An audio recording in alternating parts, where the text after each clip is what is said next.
Hey everyone, this is Isaac here, and welcome back to Isaac Reviews 2022. For a while, I thought the first movie I'd be able to see theatrically again wouldn't be until Lyle Lyle Crocodile in October. But thankfully, I found something else to watch in the meantime, and that is The Woman King.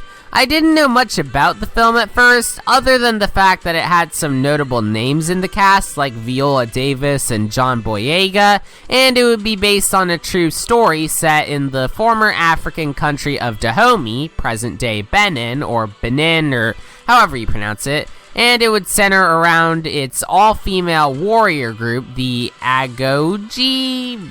I definitely butchered that.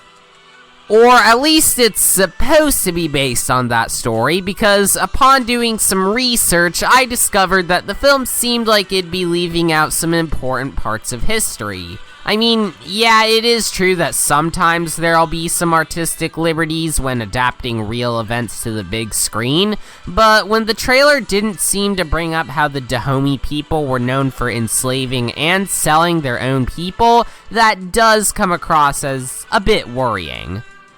So yeah, it did seem off how the trailer made the Dahomey people out to be all badass and epic when they were actually known for shipping their own brethren into slavery and partaking in mass human sacrifice, and how the French troops going into the kingdom were made out to be the bad guys, even though the only reason they came was to put an end to the slave trade going on there, since the entire Western world had basically abolished slavery by that point. But that was just going off what was shown in the trailer. Truth be told, I'm not one of those incels who immediately thinks something starring a woman or any other minority is automatically bad.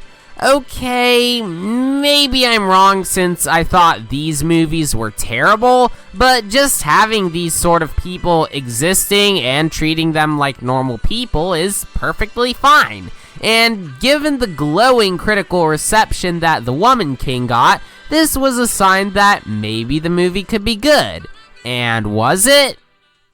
Honestly, it was. But that's not to say it was perfect, since it did meander a bit throughout the second act, and it could be sorta hard to follow at times.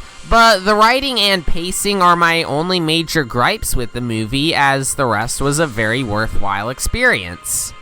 Now, to address the elephant in the room about the whole Dahomeyan slave trade, that is actually brought up in the film and serves as a major catalyst for the fight against the European forces. Plus, the characters in the film actively denounce the act of slavery for being immoral, so for those of you on Twitter who are angry at the film for not mentioning that stuff in the trailer, you're not just wrong, you're stupid. And doubly so if you think this movie is woke because its cast is predominantly black and female.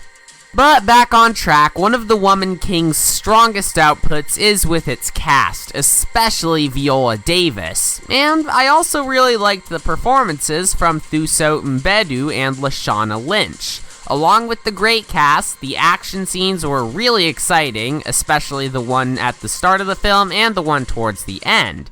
These scenes are also helped by some good production and costume design, a fantastic score by Terrence Blanchard, some solid direction, and the fact that it was really able to push the boundaries of the PG-13 rating with tons of blood, stabbings, and decapitations. Not sure what else there is for me to say about The Woman King, so I'm sorry if this part of the review's coming off as abrupt. But as for The Woman King, while its writing and pacing left a bit to be desired, the direction, acting, production values, musical score, and action scenes were all great and made for a very worthwhile experience. I'd recommend this to those of you who are in the market for something theatrical beyond the re-release of Avatar and one of the only movies Warner Bros. Has enough money to distribute this year, as well as to any history buffs or fans of Viola Davis. It's not among this year's best movies, but for what it's worth, it was still a good watch. 8 out of 10, would watch again if I have nothing else to do.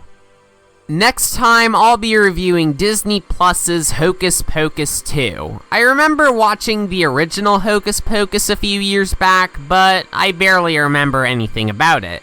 Still, who knows, maybe this sequel can be a fun watch.